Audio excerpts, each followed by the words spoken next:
Berarti bisa dibilang itu seumuran SD gitu, Ustaz. 4 SD tadi. Kelas 4 SD. Iya. Berarti kelas 4 itu udah udah ikut kajian kayak gitu ya. Dibawa sama ayah. Itu selesai dari dakwah gitu masih ingat bahasa Indonesia, Ustaz? 10 tahun loh. 10 tahun cobain. 10 tahun belajar kitab terus Bahasa Arab. Ya, bahasa Arab kayak gitu. Dan pengajarnya juga dari Arab. Pengajarnya dari dari Arab. Yaman, loh. dari Masih ingat Syria. bahasa Indonesia itu 10 tahun gitu. Ya gitu deh.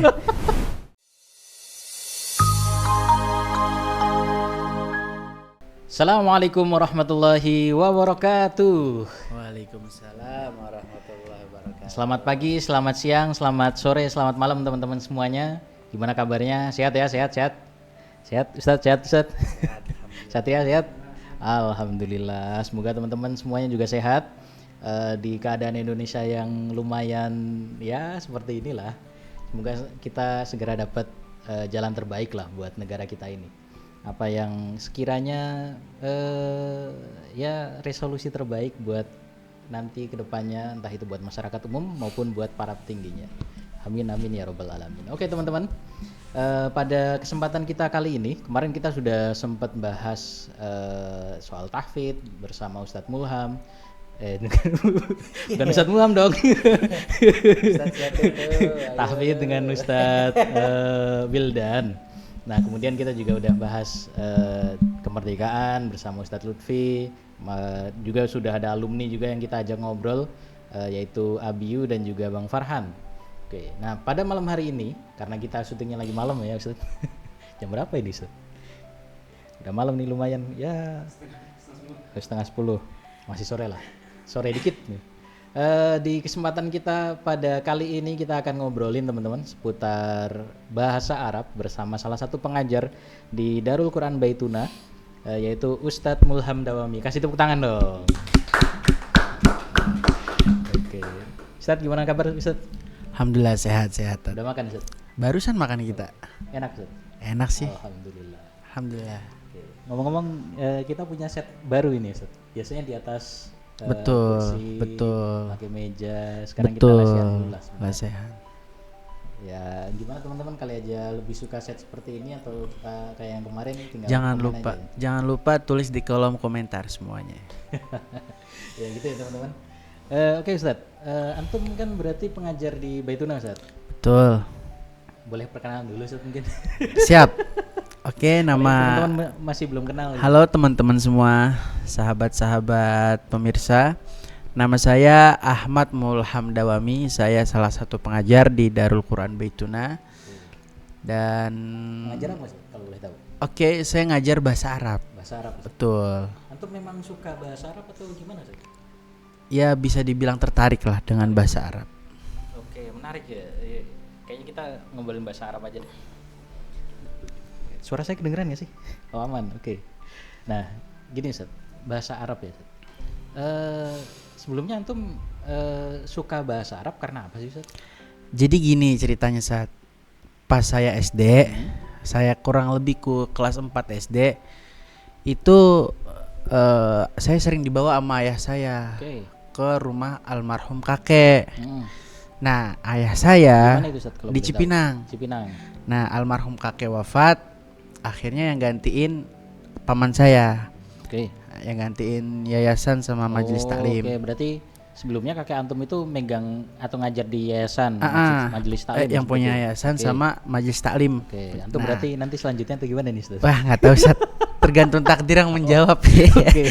Nah jadi pas almarhum kakek meninggal, paman saya yang gantiin. Nah setiap Sabtu pagi ayah saya ngaji kitab. Kitab Nahu, saya nggak tahu, lupa kitabnya apa. Pokoknya setiap Sabtu pagi itu saya sering banget dibawa. Sabtu atau Minggu pagi lah, intinya weekend.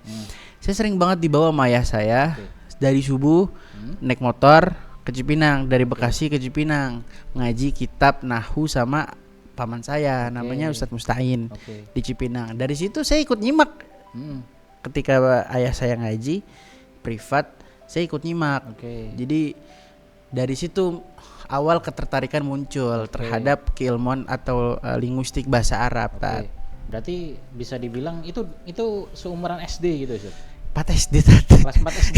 Iya. Berarti kelas 4 itu udah udah ikut kajian kayak gitu ya. Dibawa sama ayah.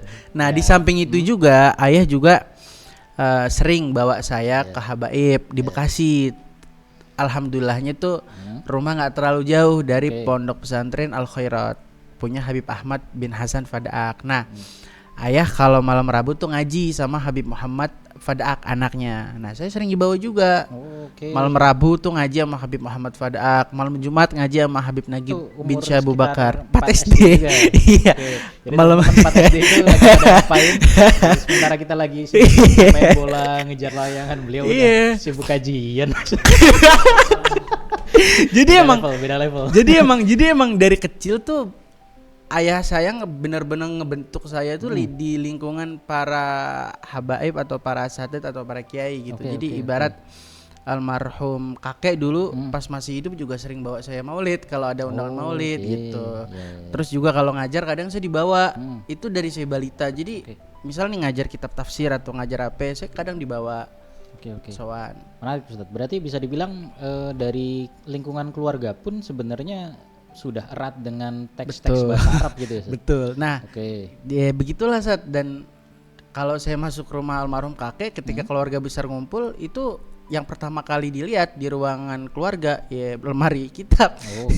Dari kecil. Jadi ya dari kecil saya sering dibawa ke habaib ngaji.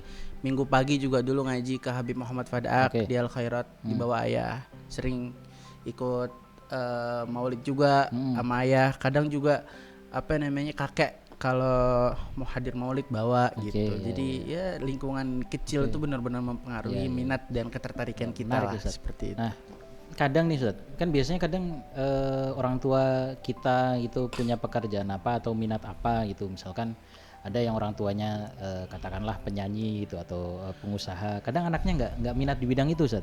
Kadang anaknya minatnya malah jualan gitu, bisnis kan ada yang kayak gitu. Banyak kan. Nah, terus ya misalkan orang tuanya guru, belum tentu anaknya juga minat pengen jadi guru gitu. Nah, antum sendiri berarti ketika keluarga itu memang erat dengan teks-teks Arab, dengan dunia keagamaan, antum sendiri tergerak untuk fokus untuk belajar bahasa Arab itu karena keinginan sendiri atau tuntutan dari keluarga sih? Sebenarnya sih kalau dibilang dari kecil tuh karena keinginan sendiri, tapi untuk mempengaruhi minat saya ke bidang bahasa Arab itu ayah dan lingkungan keluarga sangat mempengaruhi Zat. Jadi minat saya untuk belajar bahasa Arab pas kecil itu dipengaruhi sama lingkungan yang dibentuk oleh ayah. Kayak gitu. Nah, terus dari seringnya saya dibawa ke Habib-habib ya kan, ke ustadz-ustadz atau bahkan almarhum kakek bawa ke maulid-maulid ya kan. Dari situ saya akhirnya ngaji sama salah satu kiai di Bekasi namanya Kiai Haji Muhammad Tasnim. Kebetulan beliau guru besar Al Khairat, pondoknya Habib Nagib Habib Ahmad Fadaak. Dari situ saya privat akhirnya kelas 4 SD, kurang lebih kelas 4 SD. Ya udah dari kelas 4 SD mulai itu ngaji kitab-kitab dasar tiap sore. Jadi sekolah sampai siang, habis asarnya ngaji sama beliau privat tiap hari. Tiap hari dari asar sampai maghrib tuh tiap hari. Itu privat emang minta sendiri atau diprivatin orang tua atau gimana? Enggak, saya sendiri Saat. Jadi kebetulan saya punya teman sekelas. Nah, teman deket. Dia nawarin, Mi, dulu saya kalau SD dipanggil Ami Saat, bukan Mulham. Ya, Mi, lo mau ngikut gak? Gue mau ngaji nih. Di mana? Bokap gue baru buka pengajian buat anak-anak di rumah. Jadi ini apa namanya yang promosi anaknya sendiri anaknya gitu sendiri. Ya? Nah, terus saya nanya, ngaji apaan? Ngaji kitab sama ngaji nahwu shorof lah. Dalam hati ini yang saya cari gitu kan. Oh, dalam hati langsung terpikirkan, oh iya ini Abi ngaji beginian ya di Cipinang setiap weekend gitu. Ya udah dah, gasmat. Ya udah, besok gue samperin lo ya. Kita naik sepeda bareng. Ya udah, besok bener dia nyamperin ke rumah saya. Kita akhirnya naik sepeda. Pertemuan pertama muridnya kita berdua doang. Wah, itu beneran privat itu, Pak. Alhamdulillah tuh akhirnya kita ngaji tiap sore sama beliau kitab-kitab dasar ya, termasuk Jurumiyah, Misalat Tasrifiyah.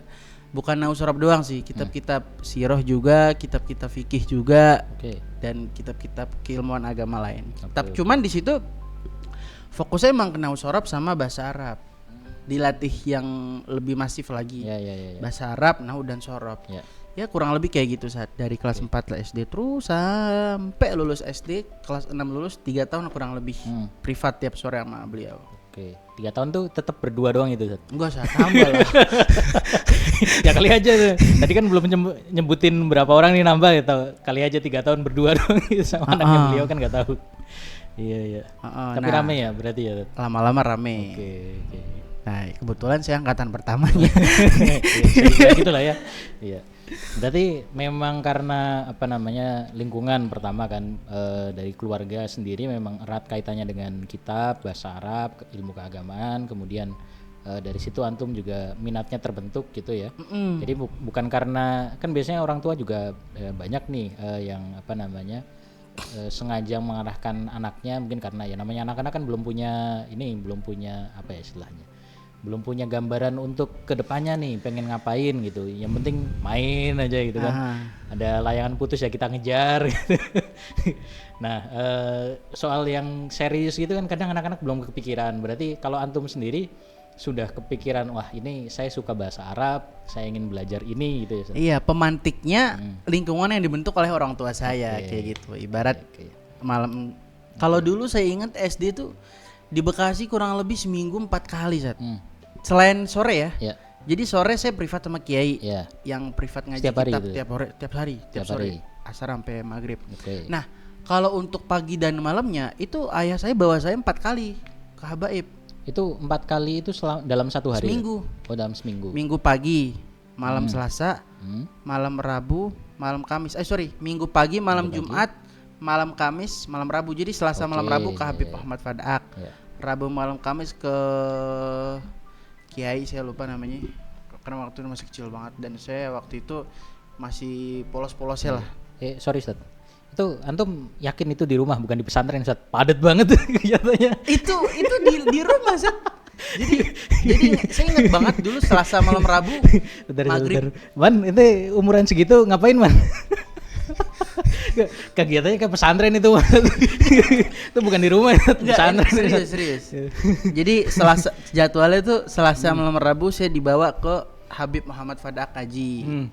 Rabu malam Kamis dibawa ke Kiai ngaji tahsin Quran tuh. Rabu malam Kamis malam Jumat ke Al Khairat, ke ngaji sama Habib Nagib bin Syekh Abu Bakar. Habis itu Minggu pagi ngaji lagi sama Habib Muhammad Fadak. Kayak gitu sih. Nah, menarik Ustaz. Dan bahkan sama Kiai Tasnim yang ngajarin saya privat tiap sore itu sama beliau. Kadang beliau nyuruh kita nginep malam Minggu di rumah beliau. Jadi Sabtu malam Minggu dari mulai Isya kita suruh datang nginep sampai Minggu sore.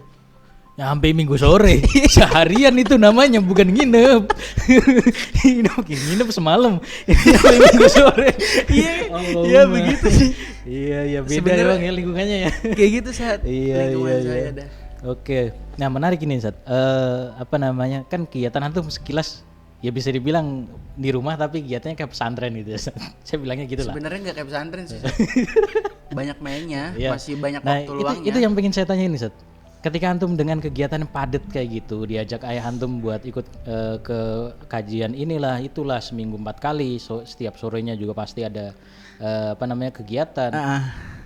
Antum punya teman, maksudnya dalam ketika minggu sore hari malam Jumat, malam Kamis, malam Rabu itu antum ikut ayah antum, ada anak kecil seumuran antum yang ikut orang tua mereka juga? Ada. Dan beberapa. Jadi yang antum pertanyakan kan berarti temennya siapa gitu? Punya teman enggak? Wah, teman saya banyak Sat. Khususnya ketika acara itu maksudnya Ustaz? Iya, bahkan saya ngajak teman-teman saya buat hadir acara-acara maulid gitu. Iya. Menarik ya. Berarti meskipun kelihatannya sekilas kayak tadi padat gitu, tapi teman-teman seumuran yang ikut kegiatan tetap banyak gitu Ustaz. Banyak.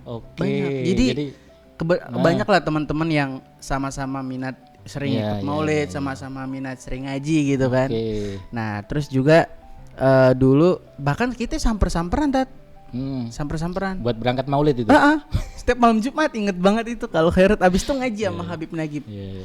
Ya mungkin teman-teman di rumah banyak yang nggak relate ya. Saya sendiri nggak relate. Bahkan samper-samperan Tat. Iya. Rombongan naik sepeda bareng gitu.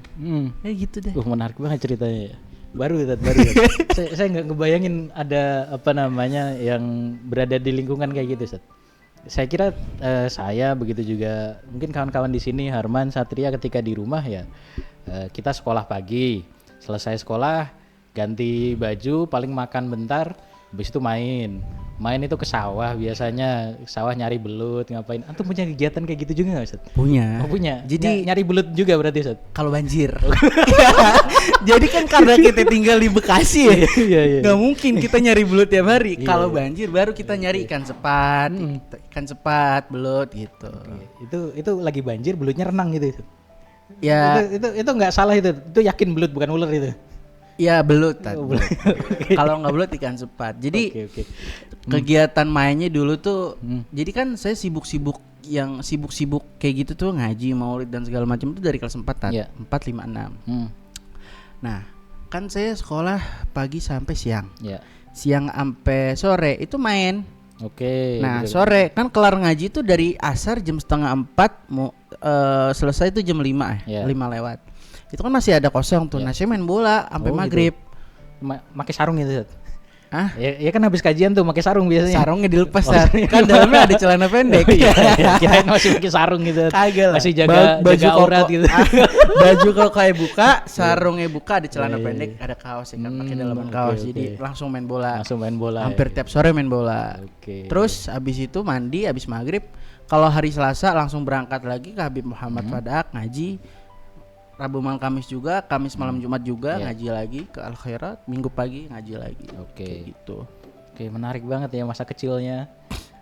Ya gitulah. Kita ngomongnya udah jauh nih, Ustaz. Padahal pengen ngomongin bahasa Arab ya. Tapi lumayan lah tadi.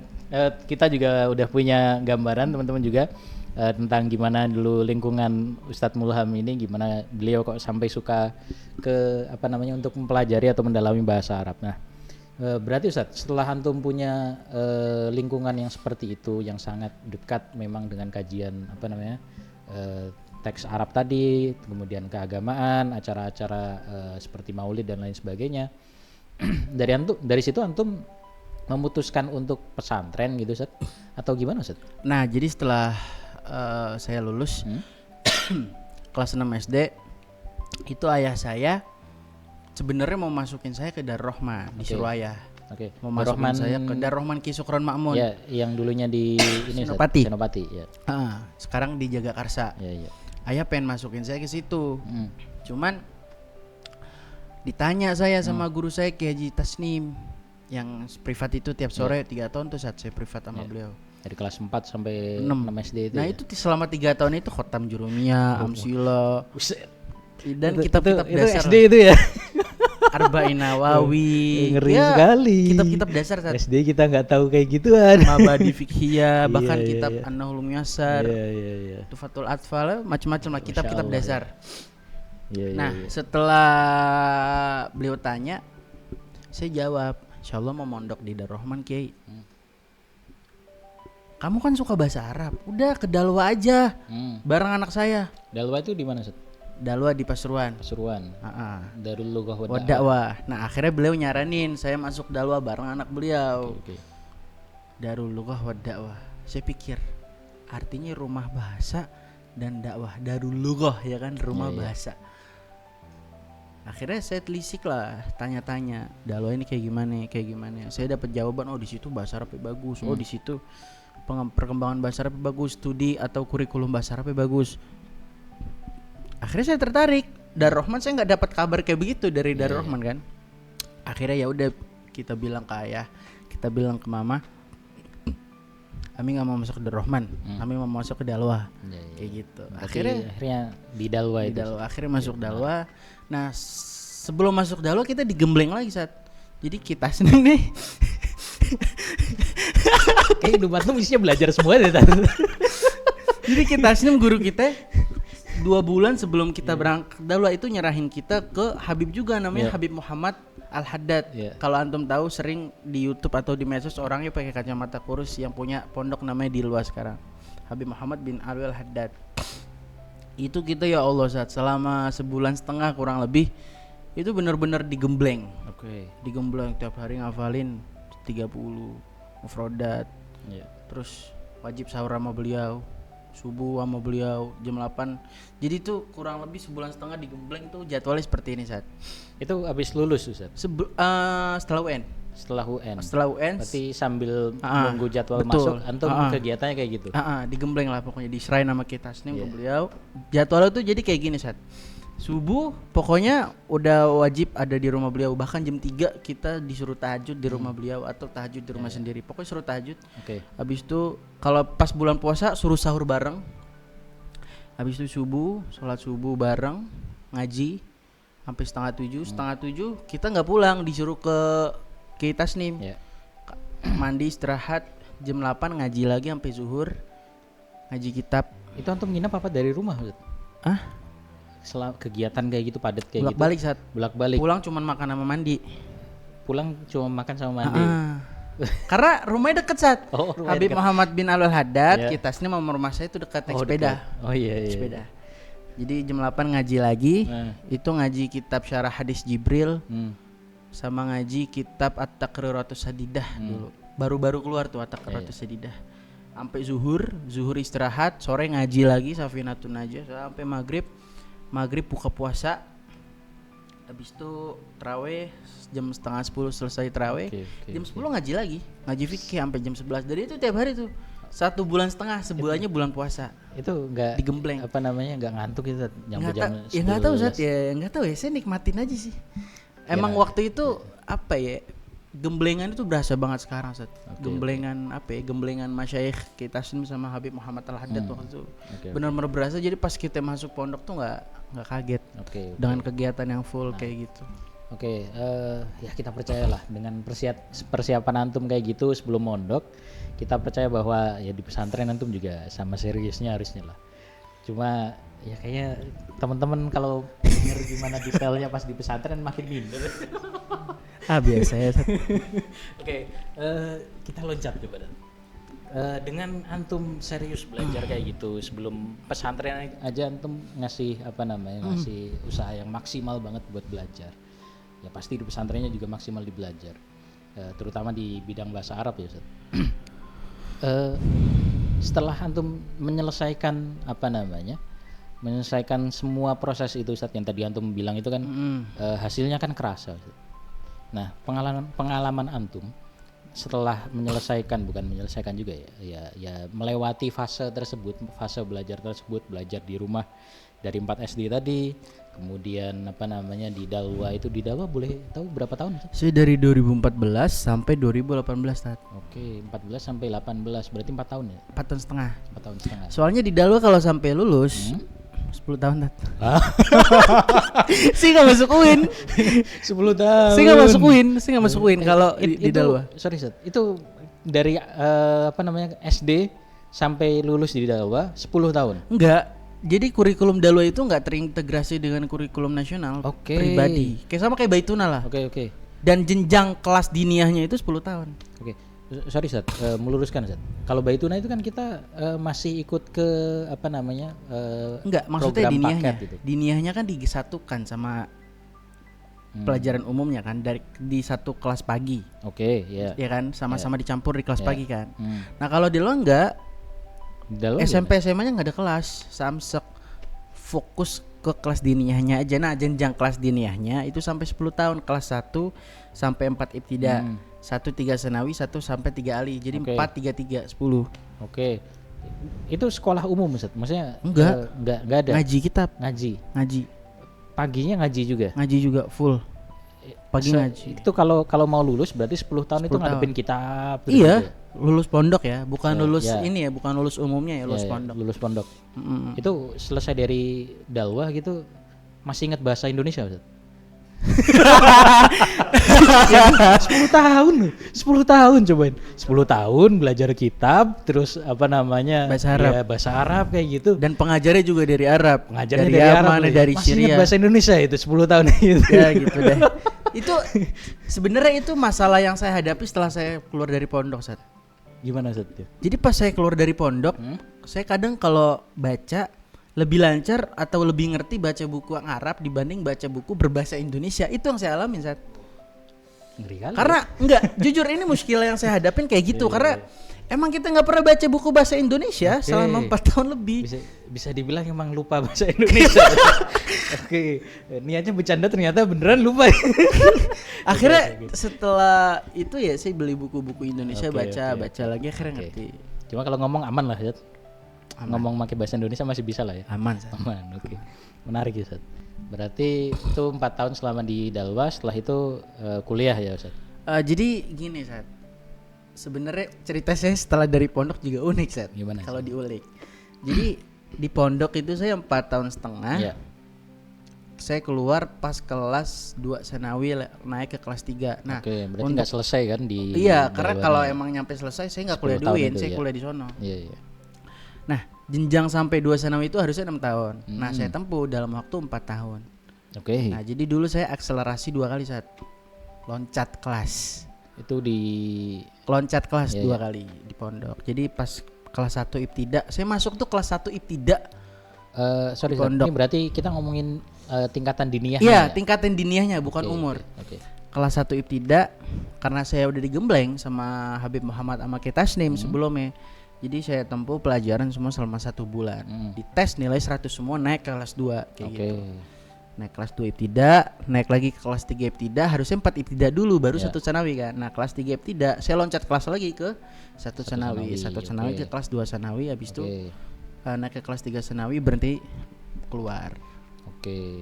Kayak gitu. Oke, menarik Ustaz. Nah, terus gimana? Setelah dari Dalwa, keluar dari Dalwa saya pakai C SMA-nya. Oh, sama kayak Baituna ya? Iya, kurang lebih lah. Cuman kalau saya pakai C-nya cuman UN doang, nggak ada kelas apa gitu. Oke. Habis itu baru lanjut ke UIN. Belum. Ngapain antum? Jadi setelah dari Dalwa saya lanjut ngaji lagi ke Madrasah Sagofa Islamia. Di itu berarti 4 tahun di Dalwa itu masih belum cukup itu kan? Belum cukup itu. Karena target saya belum terpenuhi secara maksimal. Apalagi yang antum cari Apalagi yang antum cari? Jadi saya ngaji di Madrasah Sagofa Islamia itu tiap hari dari jam 8 pagi sampai asar. Ngaji kitab Bahasa Arab lagi itu? Bahasa Arab lagi. Dan setelah zuhur itu takhosus privat lagi. Nahwu, shorof, balaghah, arut, 4. Kalau ujung-ujungnya antum belajar bahasa Arab lagi ngapain pindah gitu? Enggak, tapi yang kitab-kitabnya beda beda kitab. Oke. Ibarat di Dalwa itu kita pakai Kawakib Durriyah, Alfi ibn Malik, tapi kalau di Sagofa kita pakainya Qawaidul Lughatil Arabiyyah Jam'idurus yang lebih kontemporer. Itu yang bikin saya menarik. Yang bikin saya tertarik itulah. Terus yang metode privat nahwu, shorof, balaghah sama arut ibarat privat gramatikal dan sastra Arab. Setelah zuhur setiap siang di Madrasah Sagofa Islamia itu metodenya juga unik. Metodenya itu benar-benar di dikte dan full latihan. Teorinya 1, latihannya bisa sampai 10 kayak gitu Sat. Itu metode yang bikin saya tertantang. Dan bikin saya tertarik kayak gitu. Bahkan mungkin udah habis belasan buku tulis full latihan. Itu selama privat habis zuhur sampai asar itu tiap siang. Dan itu saat saya naik kereta tiap hari Sat, dari Bekasi ke Jaksel, Tebet. PP berangkat subuh, pulang habis asar maghrib. Dan gak sampai di situ Sat. Maghrib saya ngaji lagi sampai jam 9:30 malam. Waktu itu maghrib ngaji kayak kitab korporat aja tuh. Ya emang gitu Sat. Maghrib ngaji kitab lagi. Saya privat lagi sama beda kiai namanya Kiai Khairul Anam. Itu waktu itu tiap sore dibaca Ibn Aqil. Tiap malamnya ngaji Ibn Aqil, siangnya latihan nahwu, shorof, paginya ngaji kitab diniyah. Tiap hari tuh setelah dari Dalwa kayak gitu tuh. Berjalan kurang lebih 2 tahun. Pagi sampai sore di Madrasah Sagofa Sayyidil Walid Habib Abdurrahman Segaf, malamnya Kiai Enam di Bekasi. Kiai bilang saya, "Mi, kamu ngapain jauh-jauh ke Sagofa ngaji?" Sorry Sat. Itu bilangnya setelah antum 2 tahun belajar situ? Kenapa setelah 2 tahun baru tanyain? jadi tuh beliau bilang gini ke saya, Kiai kan, "Mi, kamu ngapain jauh-jauh ke Sagofa makan waktu?" Beliau ini alumni Plusu Ustaz. Dan juara 1 lomba MKK 1 Plusu. Dan ngalim juga Ustaz. Peloso di pesantren gitu. Nah akhirnya dia bilang kalau mau ngaji kesini aja, dan rumahnya deket sama saya. Naik motor 5 menit. Oke.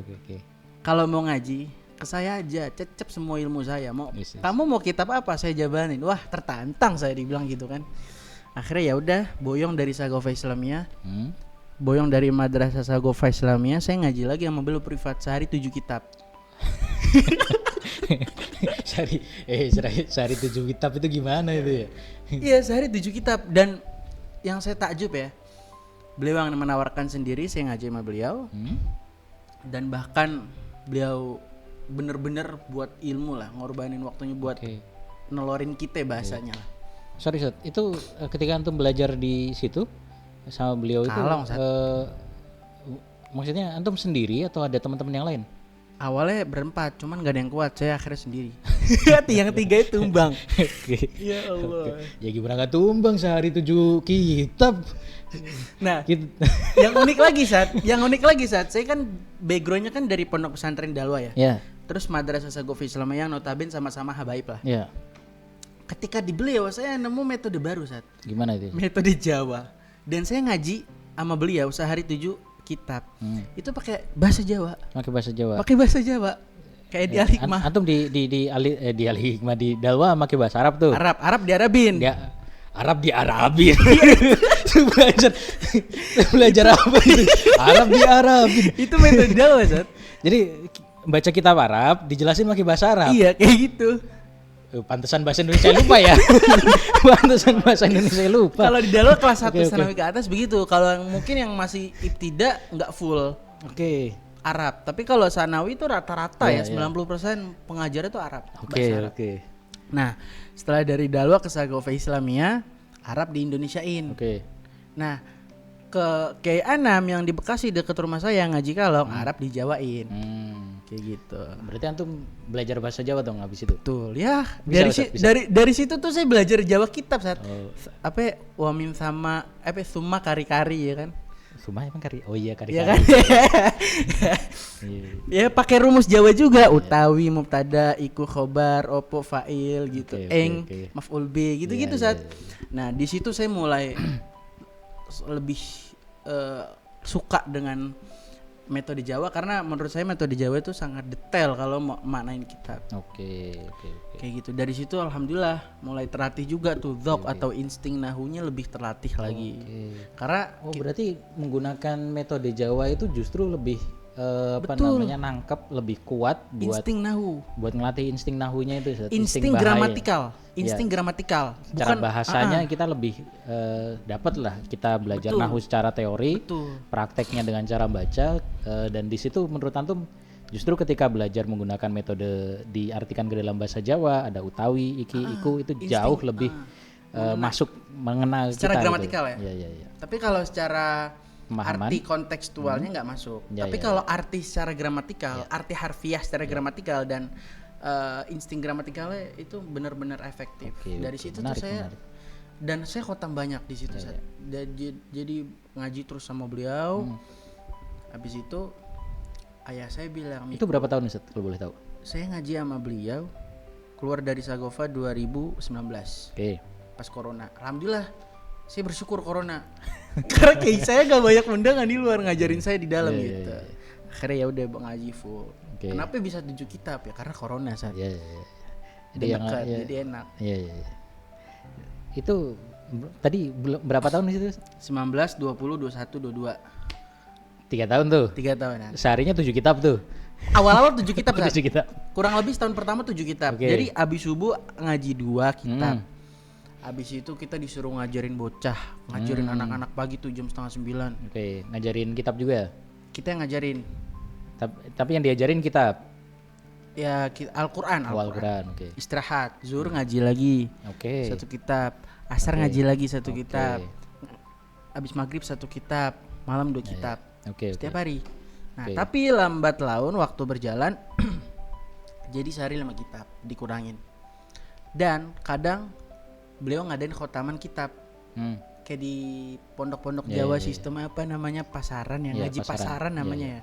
Kayak gitu saat sekali duduk Ya, sekali 2 duduk. jam, 3 jam, 4 Itu jam. biasanya kalau kita lagi pasaran itu kan sekali duduk tadi kata antum 2 jam, 3 jam. Kan kita gini terus gitu. Nah, itu selesai itu biasanya santri-santri pada kayak gitu. Pegel itu. Iya kayak gitu Pegel sistemnya. itu. Jadi Apalagi kalau lagi puasa, ya Allah, perutnya lagi kosong, kita harus kayak gini gitu. iya kayak gitu.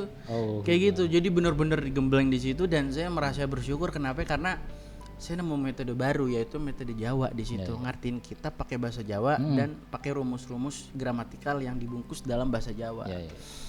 Kayak gitu. Jadi ya Oke. walaupun saya tinggal di Bekasi tapi saya ngerti dan bisa belajar bahasa Jawa di situ. Itu meskipun tinggal di Bekasi juga kalau dibilang nggak bisa bahasa Indonesia kita percaya kok, Ustaz. Karena dengan apa namanya riwayat pendidikan antum kayak gitu, ya gimana nggak lupa coba. Oke teman-teman, yang menarik juga Ustadz Mulham ini ketika kuliah di UIN Jakarta, Ustadz Mulham ini dapat beasiswa. Waktu itu ada program sandwich ya Ustadz.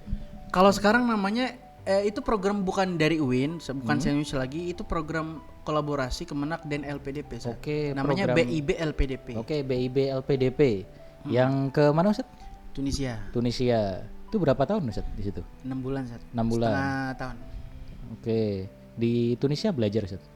Ya, kali aja kan banyak yang apa namanya program kayak gitu hanya kunjungan nanti ke apa namanya tempat-tempat tertentu itu antum belajar. Belajarnya di majelis atau di kampus? Di kampus namanya Zaituna University. Belajar apa di sana Ustaz? Di situ kita ngambil jurusan Al-Hadhara Al-Islamiyah ya. Bahasa Arab lagi nih jangan-jangan. Bahasa Arab lagi. Bahasa Arab lagi. Oke. Bahasa Arab lagi. Dan alhamdulillah Zat di Zaitunah dulu selain belajar di kampus, saya juga sering ngopi. Oke. Dan sering diskusi ke PPI, ke PCINU, ke PPI Persatuan Pelajar Indonesia.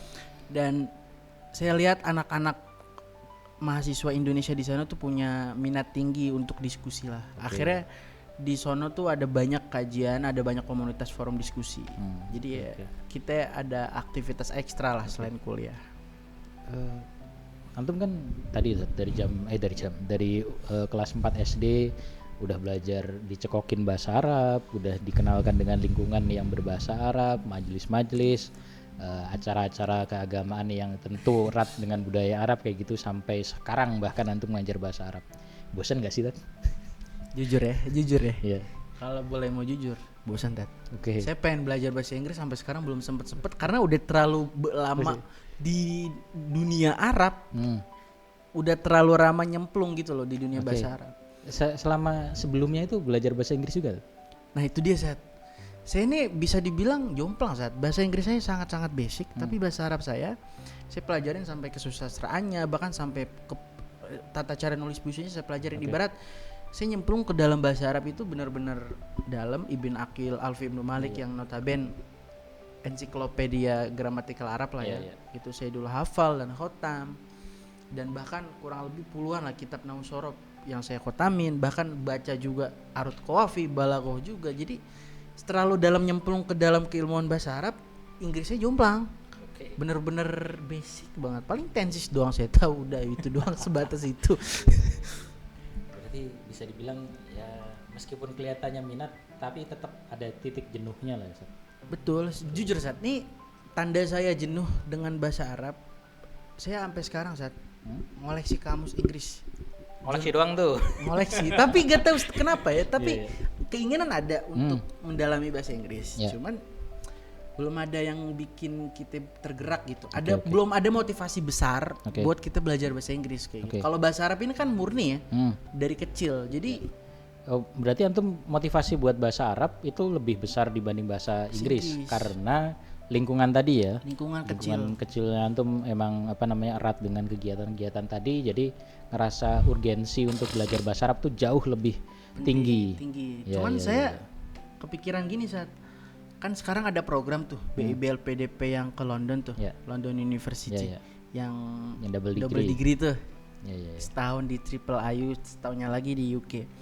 Saya kepikiran kayaknya keren kalau S2 ngambil program itu, tapi kan butuh bahasa Inggris ya. Saya pengen tapi nggak bisa karena kurang dalam lah bahasa Inggrisnya. Mungkin nanti ada plan juga saat nanti kalau udah lulus di FDI mungkin ya kita dalamin bahasa Inggris. Ada plan ke situ juga.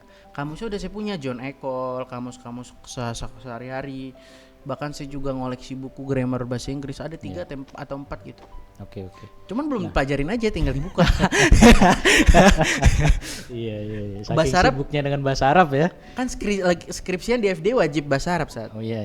Jadi ya apalagi Skripsi skripsi saya saya skripsian antum dengan riwayat pendidikan kayak gitu.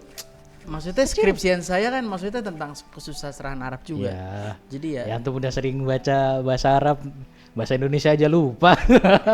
bukan lupa, lebih lancar Arab. Ya apalagi kan berarti. Iya.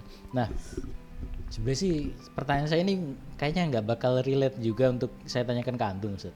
Cuma nggak apa-apa lah. Saya pengen tahu dari antum deh. Menurut antum ya, belajar bahasa Arab itu gampang atau susah sih? Kalau menurut saya ya, bahasa yang namanya pengajaran, ngajar atau belajar nih? Boleh dua-duanya, Ustaz. Kita bilang belajar karena dari sudut pandang antum yang memang lingkungannya penuh dengan kegiatan keagamaan dan juga teks-teks berbahasa Arab, itu satu perspektif. Perspektif kedua kan antum sebagai pengajar bahasa Arab untuk mengajarkan murid santri yang mungkin backgroundnya pasti backgroundnya bermacam-macam dan mungkin sebagian dari mereka itu bahkan hanya mengenal bahasa Arab hanya dari Al-Quran gitu, Ustaz. Jadi mungkin boleh antum ceritakan, Ustaz, kesulitan mungkin atau gimana sih bahasa Arab itu susah atau enggak dari dua sudut pandang itu, Ustaz. Kalau untuk pengajaran relatif, Ustaz. Relatif.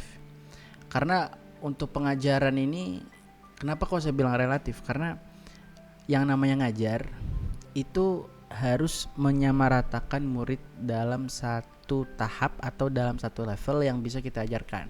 Nggak bisa kita lebih condong ke murid yang lebih pintar atau lebih condong ke murid yang kurang pintar.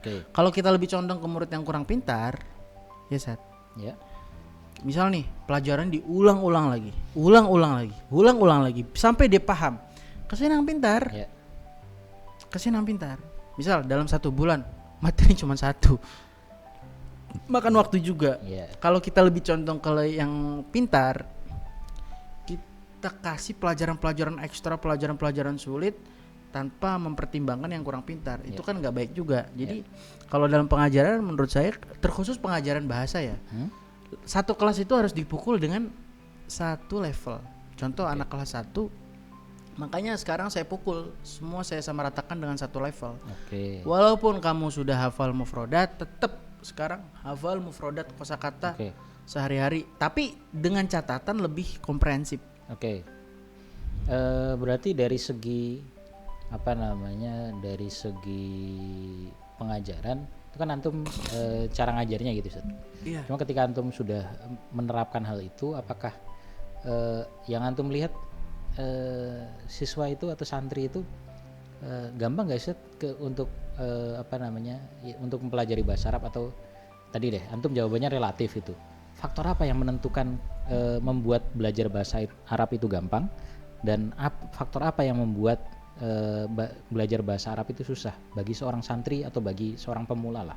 Nah, pertama sih kalau menurut saya syarat seorang pelajar berhasil itu 3, Sat. Apa itu, Sat? Orang tuanya support, gurunya semangat ngajar, muridnya semangat belajar.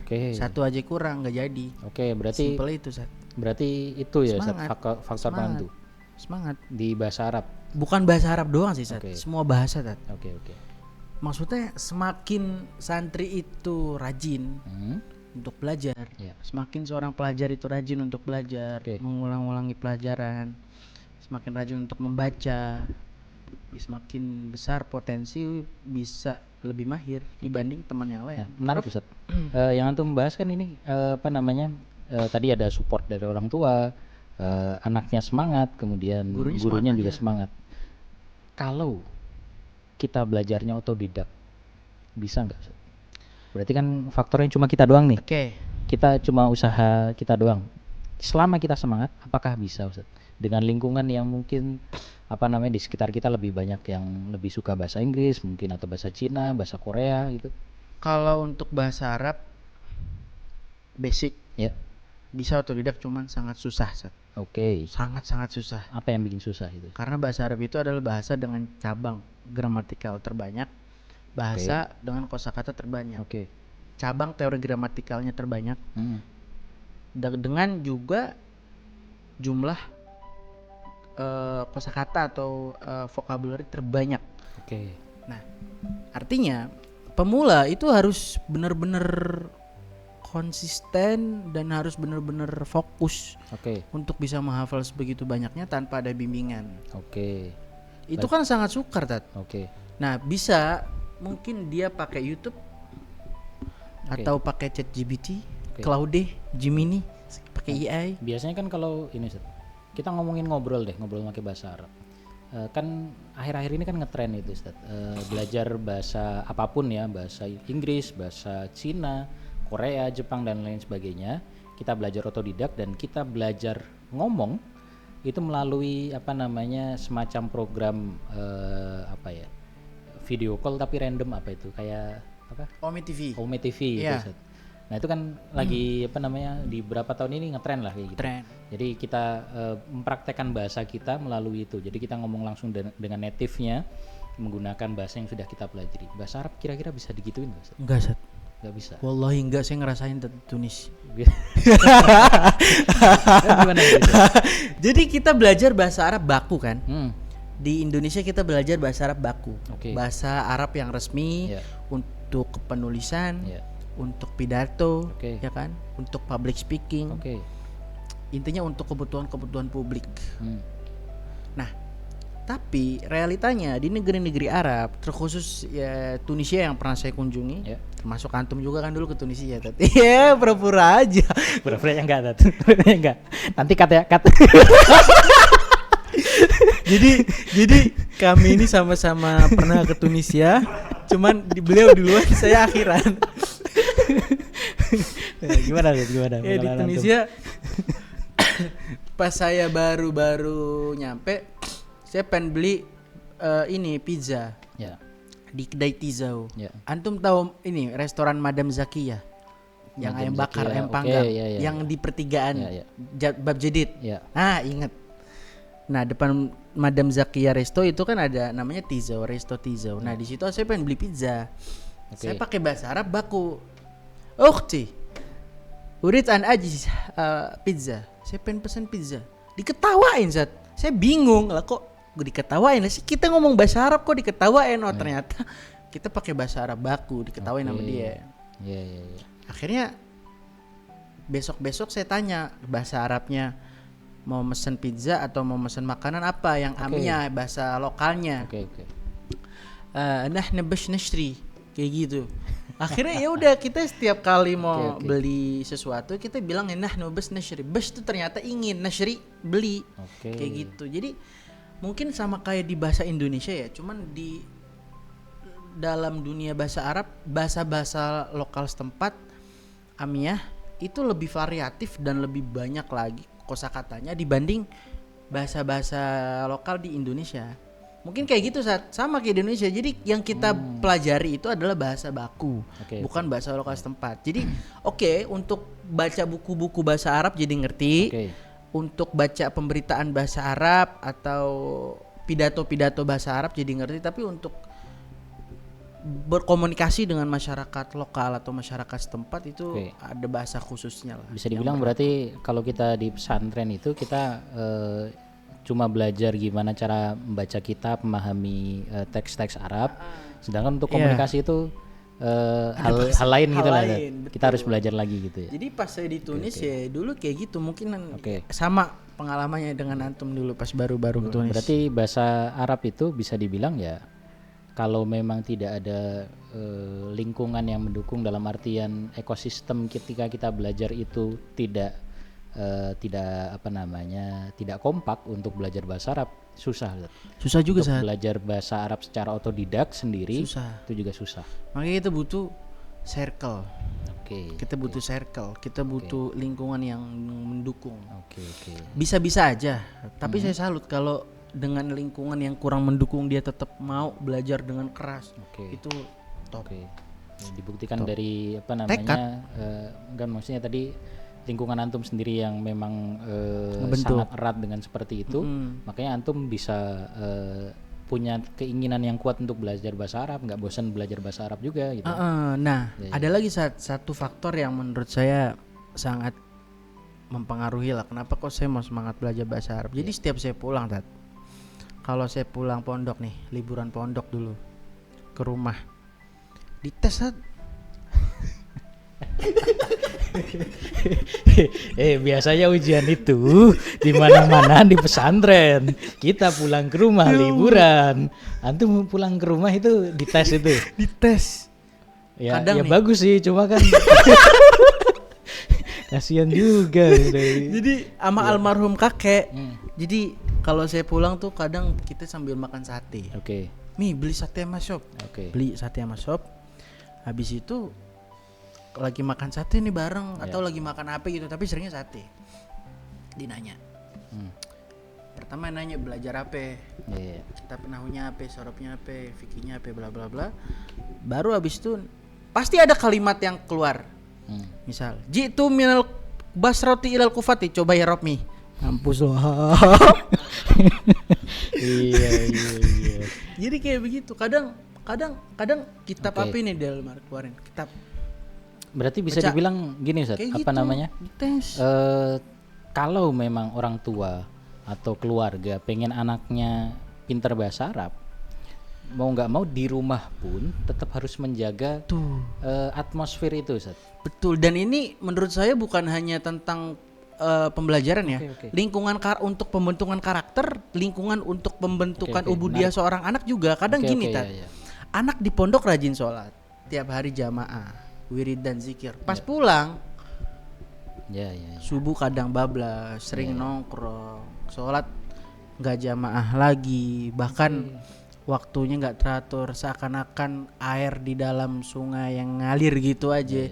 Menurut saya itu karena kurang dijaga lingkungannya oleh orang tua. Maksudnya menarik kayak gitu. Jadi benar-benar mempengaruhi lingkungan.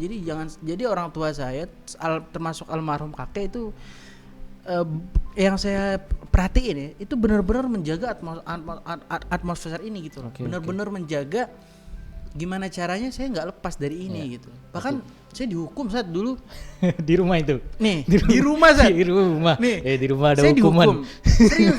Saya kalau nggak sholat jamaah walaupun subuh, kirain yang bahasa Arab tadi. Dihukum 1 juz baca. Nah, ketika pulang pondok saya kalau ke rumah kakek dites. Kadang almarhum kakek bawa saya ke kiai namanya Kiai Haji Maulana Kamal Yusuf. Kadang ke Kiai Mahfud Asirun. Ke kiai-kiai ya sama ngaji juga ujung-ujungnya. Kadang ngaji juga sama beliau. Terus juga kadang kita tasnim kalau kita pulang disuruh ngaji lagi sama beliau kitab, terkhusus di bulan Ramadan. Menarik. Jadi ketika pulang pondok nih lingkungannya tetap terjaga gitu loh. Dengan peraturan ayah yang ngewajibin sholat jamaah. Terus kalau nggak sholat ke masjid kita kena hukuman. Dengan guru-guru kita yang ngewajibin kita tetap ngaji. Jadi lingkungannya tuh benar-benar terjaga lah. Nih lingkungan rumah berasa kayak lingkungan pesantren. Ya kayak gitu Sat. Cuman sekarang gak gitu lagi Sat. Udah dewasa soalnya. Dewasa nih kita. Bentar lagi antum kayaknya yang gituin saudara-saudara antum. Iya menarik sekali ya teman-teman. Jadi itu tadi teman-teman, ketika kita pengen keluarga kita atau kawan kita mahir pandai dalam suatu, ya mau nggak mau kita sendiri yang harus ngasih support gitu. Supportnya tidak hanya ngasih semangat saja, ngingetin saja, tapi ketika kita pengen keluarga kita misalkan ya kayak tadi jago bahasa Arab, ya mau nggak mau kita sendiri yang harus ya misalkan kayak nguji tadi, atau kita sendiri yang ngajak pakai bahasa Arab. Kemudian begitu juga berlaku dengan hal-hal yang lain, entah itu kegiatan keagamaan, misalkan sholat jamaah, kemudian baca Al-Quran, murojaah hafalan dan lain sebagainya. Kalau dari segi keluarga sendiri tidak support, tidak menciptakan lingkungan yang kondusif, yang mensupport untuk seorang anak atau seseorang itu menguasai hal-hal tersebut di bidang keagamaan, ataupun bahasa Arab tadi, ataupun pelajaran yang lain, mungkin matematika, bahasa Inggris dan lain sebagainya, ya mungkin dia akan bisa, cuma kan hasilnya pasti tentu beda dengan mereka yang disupport gitu. Betul Zat. Dan ada lagi satu fenomena Zat, dari teman saya dulu di UIN, dia bahasa Inggris pinter banget. Ya. Bahkan anak FEB, dia anak FEB ekonomi di UIN.